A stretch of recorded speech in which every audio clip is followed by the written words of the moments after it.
समझ नहीं आ रहा अपने सैलरी इंक्रीमेंट का क्या करूं। बेटा इतना क्या सोच रहा है? अपने म्यूचुअल फंड्स के एसआईपी का टॉपअप करा ले. This is the right time. क्या? समझ में नहीं आया. बेटा इतना क्या सोच रहा है? अपने म्यूचुअल फंड्स का एसआईपी टॉपअप करा ले. This is the right time. अब समझा.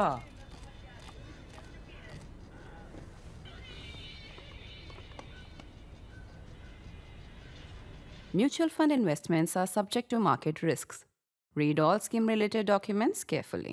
Hello and welcome to a fresh new episode of Geopolitics with Swasti, where Swasti Rao, our consulting editor for strategic and international affairs, takes your questions, dear subscribers, on geopolitical developments around the world. Now, Swasti, we are again back after a long gap of a few weeks, and where have you been, first of all? We will explain that to our audience before we start, and So, well, before I tell you where I was, Debdutta, I mean, I have an appeal to make, which is that if you haven't become a member to ThePrint and if you haven't subscribed to ThePrint, this is an appeal to request you to please become a member to us and subscribe, because all this quality conversation and quality journalism, stories and opinions and all the work actually requires your support. And now, Debdutta, where I was, okay, so if you know that recently, a couple of things happened in the European subcontinent, which is the area where I specialize on. One is that Donald Trump came up with a 28-point peace plan, and you know that much has been said about it. In fact, now we know that it was not Donald Trump's peace plan, and now probably that has been shelved and another one has come into being. So, long story short, the war in Ukraine is not ending anytime very soon, but at least in near future, that's my understanding. So it was one to sort of join a roundtable on what is going to be the future of European security. That took me to Europe. And second was an important and interesting thing, because I went to Poland, and India and Poland are now doubling down on protection of critical infrastructure. And Poland has many of these niche capabilities and innovations that can be very useful for India. But the interesting bit there is that actually it is likely that next year, January, we might see a high-level delegation from Poland and a high-level meeting from the foreign minister. So this is what is now being discussed in the strategic circles. And if that happens, we will see a lot more happening in terms of, India-Poland collaboration, particularly on these areas that I just mentioned. So these were the two reasons why I went to Poland, and of course some conferences, but again to do with rare earth. And it was interesting because by the time I came back, I realized that India has officially come up with its first ever rare earth strategy. Right. So rare earth is the flavor of the town. that's a very interesting tidbit, Swasti. And not just a new rare earth policy, India has also come up with a new drone policy draft. And I will actually begin this episode with a question from our subscriber, Lucky Dusa, who wants you to share your views on the 2025 drone draft policy. Yeah, so in fact, we've all been waiting for this drone strategy and, the policy framework where India can really develop the drone capabilities.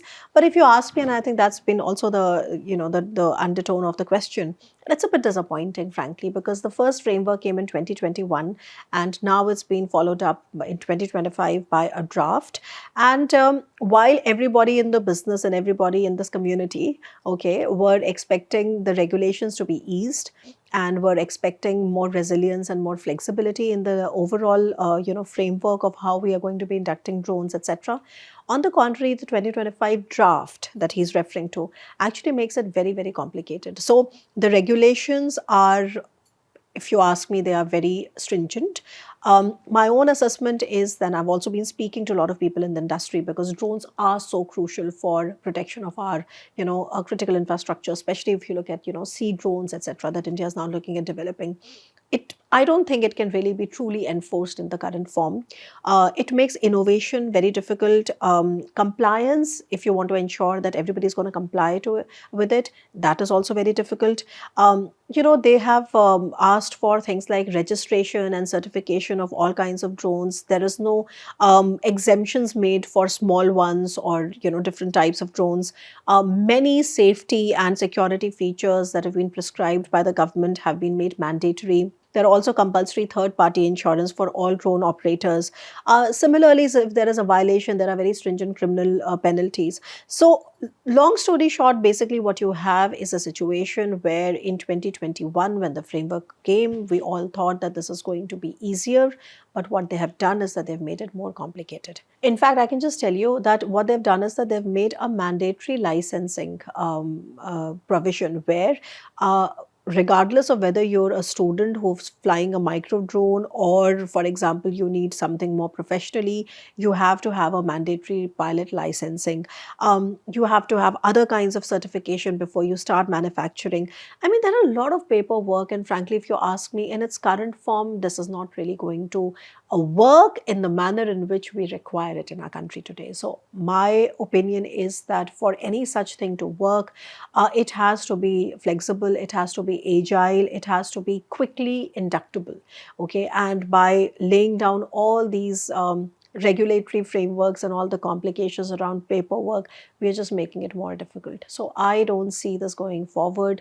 I think and I hope that this is also just one stage and this is one draft, and eventually this will get better. But in its current form, I've also been disappointed. With that word of caution, Swasti, since we are talking about areas of concern, our subscriber Rohit Singh has a question on the free fall of the rupee, and it has plunged to a historic low, which is why his question says that what do you think are the reasons behind this, and how can it just come around the corner? Yeah, that's a good question. And it is true that the rupee is depreciating at a very fast pace. In fact, right now, it's been falling every single day. In fact, it is very, very close to the 90 rupee per dollar mark, which is quite I would say a critical sort of, value, because usually what happens is that the RBI would intervene and sort of, do some capital controls, sell some foreign exchange reserves that India has in order to sort of, save the rupee from falling further. But so far, we have not seen that. And it is true that rupee is at a historic low. And it is both good and bad. I mean, obviously, a rupee falling, especially for in India, because now, it is true that for a country like India, if the rupee is depreciating, it would definitely mean that it is making your, when you're exporting, you're perhaps earning more money. But at the same time, when you're importing, you are also spending more money. So it is making your imports more expensive while it is making your exports, letting you, now cheaper in the sense that you're letting you earn more from your exports. So for a country like India, this is a mixed bag. But very quickly, as to why this fall is happening, there are certain reasons. One, of course, is that if you asked any expert, they'll tell you that one of the biggest reasons is the uncertainty looming around the US-India trade deal. If you know that India has been under US tariffs, and these tariffs have been the highest now for anyone in the world. We are at 50% of tariffs by the United States. And despite positive signals from both sides about how a trade deal is just round the corner, and just round the corner, we have now reached the end of 2025, and timeline is still not known. So we do not know when exactly that trade deal will be signed. But yes, there is some positive news around it. So I'm of the opinion that if the trade deal is signed, the uncertainty around this humongous trading relationship we have with the United States, which is more than $200 billion, that is going to significantly help, more confidence into the rupee, number one. I am personally hoping that anything that gets the tariffs down to about 20% from 50% will be a positive outcome for India. So we will see where it goes, but that's one reason. The second reason is that, for a few months, there was also the US government shutdown situation, and that had led to a strengthening of the dollar. And every time the dollar gets strengthened, you will see, a corresponding devaluation happening in rupee. So those kind of things were also happening. Of course, apart from that, there are other technical reasons. But remember that also for the month of October 2025, we had a trade deficit of about $42 billion, and this is quite high if you compare the deficit from October 2024, for instance, which was just about $20 billion or so.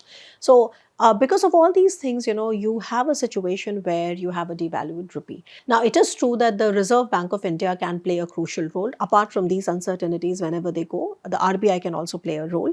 And there are certain ways in which it does it. And for example, it can intervene in the forex market. It can buy or sell foreign exchange reserves in order to maintain that the rupee value is not falling too much. It can also adjust interest rates. And this is important because higher interest rates would attract investments, while lower rates would boost domestic growth. So that is also a way of actually ascertaining the value of the rupee.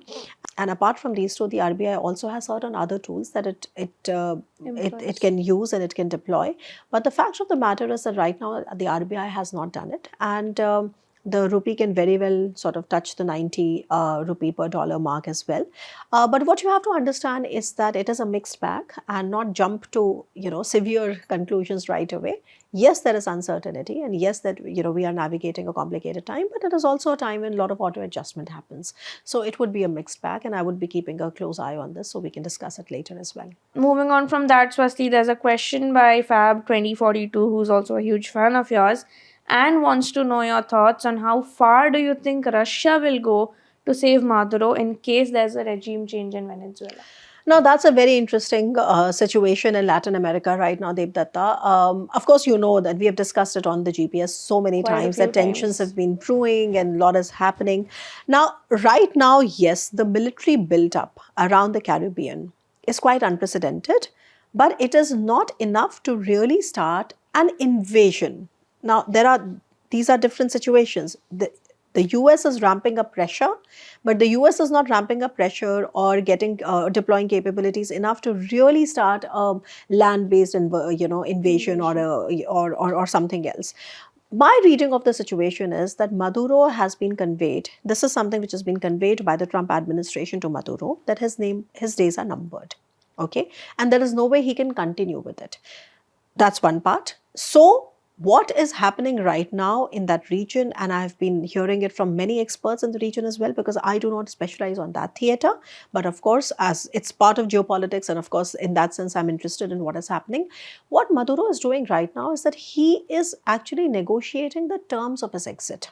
Okay, so he's negotiating, for example, I think one of the leading American dailies, Washington Post or Wall Street Journal, they reported that Maduro is now trying to negotiate with the Americans that he would like to seek exile in Turkey. Again, this tells about how much he believes in Russia, because you have to understand something. While it is very natural for many of you, including you and other viewers, to expect that Russia would do something tangible in order to hold on to these traditional spheres of influence, starting from South Caucasus, Armenia, Azerbaijan, or Middle East and Syria, or Iran, for example, or Latin America, Venezuela and Latin America. Russia's war in Ukraine is so entangled at this stage, if you know what is happening there. I mean, just as Ukraine is desperate to end the war, Russia is also desperate to find a tangible victory out of the war, because even after years of fighting, they are still stuck at Pokrovsk. And to argue that they can win it in next few years is not the same as saying that they can win it right away. But what it does is that it complicates the geopolitical strategic calculus for Russia. And one of the most direct impacts that you are seeing, which is very much related to what is happening in Ukraine, is that Russia is not able to do much in its traditional spheres of influence. So whether it's Syria, Assad, whether it's Iran, whether it's the Caucasus, whether it's Latin America, Russia is not really in a position to really do something tangible in order to save Maduro in case there was an invasion. Okay, and Maduro knows it well. China, again, another supporter of the Maduro regime, because China has huge investments in the region. They are not going to get their hands dirtied. And also, please remember, and I've said it again and again, Maduro has a very negative image in countries like Brazil, in countries like Argentina. its neighbors do not like him. So there are certain neighbors, like for example Cuba. Okay, Cuba likes Maduro, but the heavyweights of the region do not like him. So because of that crisis that he has in terms of his own legitimacy, remember that he has not much room to maneuver. With the United States, there was one carrot he had, which was Venezuela's oil reserves. And in fact, even while the American, successive administrations had put all these sanctions on Maduro regime, Chevron, okay, wanted to have some operational access in the oil fields. And now there's a situation where Maduro is basically using that as a bargaining chip, telling the Americans that he's willing to open more oil facilities and more operational access to Chevron in case Chevron is interested. So that he's able to stay on in power. But the thing that you have to understand is that his opponent has promised Americans the same. So there is nothing that Maduro's opponent can give to American that Maduro cannot. Or I mean, there's no such unique situation, right? So in my opinion, I do not foresee a classic land-based invasion from the Americans, but I do see that the pressure on Maduro has been ramping up, and I think he has been conveyed very clearly that he will have to leave. So at this stage, the situation is that he is negotiating the terms of his exit. As far as Russia, I just told you Russia's war in Ukraine has extremely entrenched Russia into its own backyard and its own theater, and it is in no position to do really anything tangible for him. We have a question from Aditya18893 on how do you view MBS's visit to White House and the impact, therefore, on US and Saudi's relationship? Yeah, that's a great question. MBS wanted status and Donald Trump wanted a deal. And they got what they wanted. Win-win So it was a win-win situation. Remember that there was a fallout between United States and Saudi Arabia after the murder of Jamal Khashoggi. And this particular visit is being perceived as a welcoming back of the Saudi crown prince into the American fold. So like I said, MBS wanted status and Trump wanted a deal. So that's one. In terms of what happened, now from the Saudi Arabia perspective, let's talk about the Saudi Arabian perspective first. With the earlier Trump administration and all the focus that the earlier Trump administration was having on the Indo-Pacific, it came somewhere on the cost of American attention to CENTCOM. All those most of the deployments were then shifted to Indo-Pacific Command, etc. This time around, the situation is completely reversed, okay? Because this time around, you see a US which is much more entrenched into the Middle Eastern politics, Middle Eastern security, and all of that. And very recently, if you remember, during in the aftermath of the 12-day war between Israel and Iran, when Israel went to the extent of bombing Hamas targets inside Qatari territory, which became a huge controversy, in the region, that had led to Saudi Arabia signing a security deal with nuclear guarantees with Pakistan. And of course, United States as a traditional security provider is somebody that is not looked upon with the same gravitas anymore, because these guys have a feeling that it's basically Bibi Netanyahu that is playing Trump like a fiddle, and Trump is doing whatever Bibi is telling him to do. So that has been the undercurrent. But with the Saudi Arabia, this particular deal between Saudi Arabia and the United States and MBS's visit, you do see that a lot of positive things have happened, and everything has come at a very, very high price tag as well. We'll talk about that. But from the American side, there was a nominal approval from the president to give the F-35 fighter jets to Saudi Arabia. Israel is going to be having a huge problem with that. In fact, they said it also. And then Donald Trump said, oh, don't worry, but those are not going to be the same potent F-35s. They are going to be less potent. So you are going to have your superiority, because it is right now only Israel that has the F-35 jet in the Middle Eastern region. And Israel doesn't want, that superiority to be taken away by Saudi Arabia getting that same jet. So number one. In terms of more other agreements, yes, there has been a civil nuclear cooperation agreement between them. There has been advancements in critical minerals, because that's Donald Trump's favorite buzzword, and wherever he goes, he's looking for rare earth and critical minerals, whether it's Ukraine or Pakistan or Saudi Arabia. So that's what he's done there. They've signed an MOU on AI. So all of those things have happened, but this has not come free. Saudi Arabia has ensured that they are going to be, investing. First, they said $600 billion, and now they went up to $1 trillion of investment. God knows how much of that is really going to come. But it goes on to show that with Donald Trump, there is only a singular way to actually get Trump on your side, which is that promise of him investments, and that's one way to keep in his good books. So that's what he wanted, and from the American side, it also paves the way for a kind of a reinstating of US as the major security provider, because especially after what had happened between Israel and Iran and other proxies, and the US was being perceived way too much on the Israeli side. And for Donald Trump, this comes as a diplomatic, I would not say a victory, but certainly a brownie point, because it also makes his aspiration to reinstate the Abraham Accords, the second version of the Abraham Accords, once more. Now, this is easier said than done, because while Donald Trump would want all the countries in the region to sign up for the Abraham Accords, if you remember in the first part, UAE had signed for it, Morocco had signed for it, but Saudi Arabia was in the process, okay? And as of now, it was at that time, everybody was arguing that it looks very probable that perhaps Donald Trump is going to do all this for him, and he's going to do all this for Donald Trump, and the key takeaway will be Saudi Arabia joining the Abraham Accords.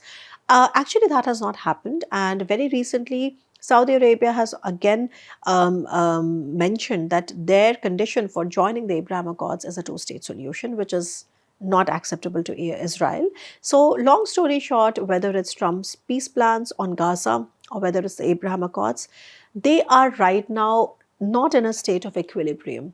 Sooner than later, we will see more development on that front, but right now is not the situation. Swasti, next we move on with Sneha Roy's question on Saudi Arabia. And before I take the question, Sneha, you had sent us the question over mail, which is appreciated, but we would also prefer if you send it on the YouTube postcard link that we share every week before our show is out. And with that, Swasti, her question is actually on how and why is Saudi Arabia investing so much on sports infrastructure? Okay, so the geopolitics behind Saudi Arabia's sports strategy. Investment. Interesting question. Now, now there are a couple of sort of verticals to understand this question. Now, see, they have massive reserves, right? I mean, they have about 920 billion in assets, okay, and in fact more. And the sovereign wealth fund, now they have all that money, and what they want to do is that with all this oil revenue that they have, they want to convert it into a greater comprehensive national power. Because Saudi Arabia is also mindful of the fact, they have a vision document. It's called the Vision Document 2030. And if you read the Vision Document 2030, in fact, much has been written on it, Sneha, actually. I mean, much has been written on how Saudi Arabia sort of leverages its comprehensive national power through getting all these mega sporting events, etc. Much has been written about it. So your question is quite on point.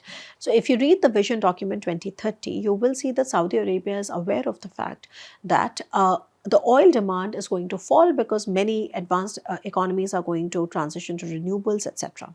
Now, in such a situation, they are wanting to use all this to diversify and to raise their national stature.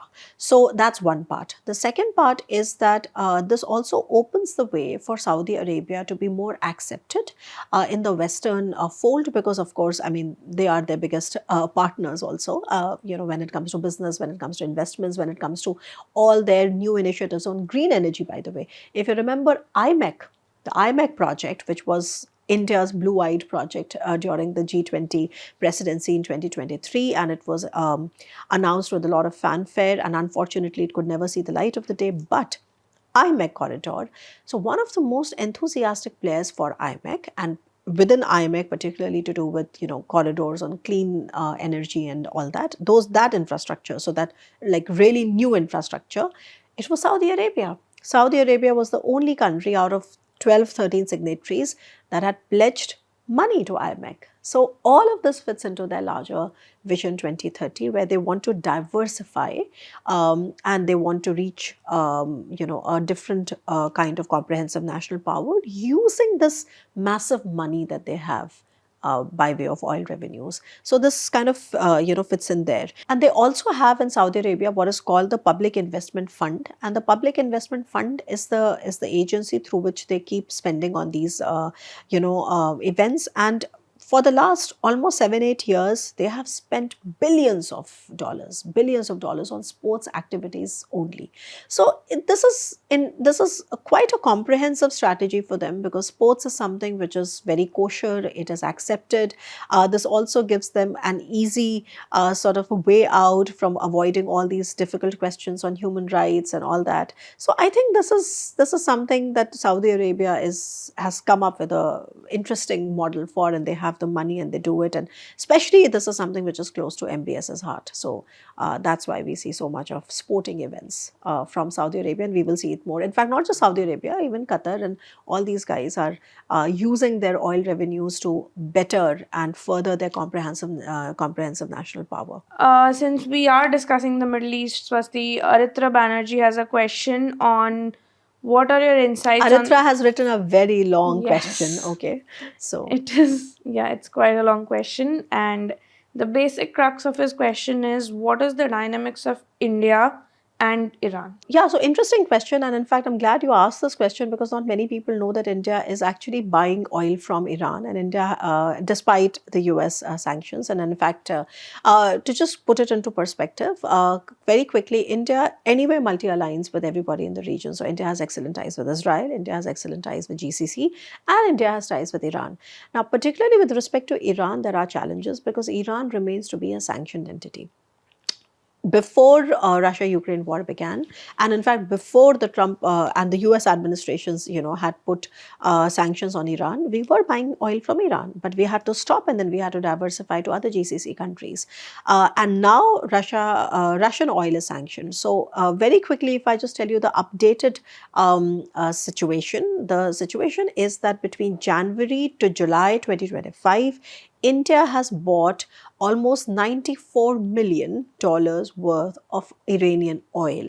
And the latest data that we have is October 2025, which is quite recent. The total imports of Iranian oil, in India have been to the tune of about $100 to $111 million, which means that despite US sanctions, original sanctions, India has continued its purchases of Iranian oil. Now, in the current scenario, India does have a very strong point, which is that if the US administration, especially Donald Trump, wants India to cut down on our oil imports from Russia.